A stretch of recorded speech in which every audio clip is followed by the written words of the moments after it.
بالکل بیٹا ٹھیک بات ہے. میں نے جو بات کی وہ عام کھانے کی نہیں.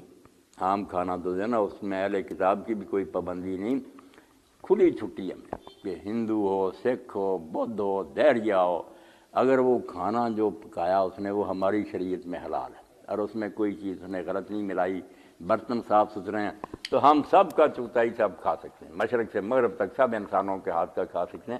اور اگر کسی کے ہاتھ ناپاک ہیں یا برتن پلید ہے یا اس نے کوئی ناپاک چیز پکائی، وہ تو کعبہ کا امام ہی معذرہ پکائے تو ہم نہیں کھا سکتے. وہ حلال و حرام کی ہمیں فیصلے کی. عام کھانا تو سب کا ٹھیک ہے. جو ہے نا ذبیحہ کہ گوشت، یہ ذبح جو ہے نا یہ صرف مسلم کرے یا اہل کتاب کریں، مگر پابندیاں وہی کہ اللہ کے نام پر کرے، صحیح رگیں کاٹے.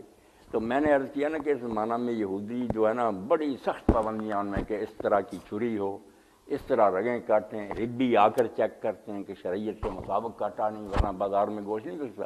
ان کے ہاں پابندی ہماری طرح سخت پابندی ہے کہ حلال جانور. مگر یہ مسیحی موجودہ جو ہیں ایک تو اللہ کے نام کی بجائے، بہت سے تو دہری ہیں ویسے ہی نام ہی نہیں لیتے، جو لیتے ہیں 3 خداؤں کا لیتے ہیں. اپنے ملک میں بھی نا بتاتے نہیں، کہیں گے باپ بیٹے روح پاک کے نام پر 3 کا نام، اور عربی میں کہیں گے بسم اللہ 3 خداؤں کا نام، مشرکانہ ذبیحہ حرام، اور پھر رگیں نہیں کاٹتے. تو جو ان کی حالت ہوگی اس کی وجہ سے، ورنہ اکثر صحیح نصارہ ہم سے اور وہ صحیح طریقے سے ذبح کرتے ٹھیک تھا. یہودی یہ کر عام کھانا سب کا ٹھیک.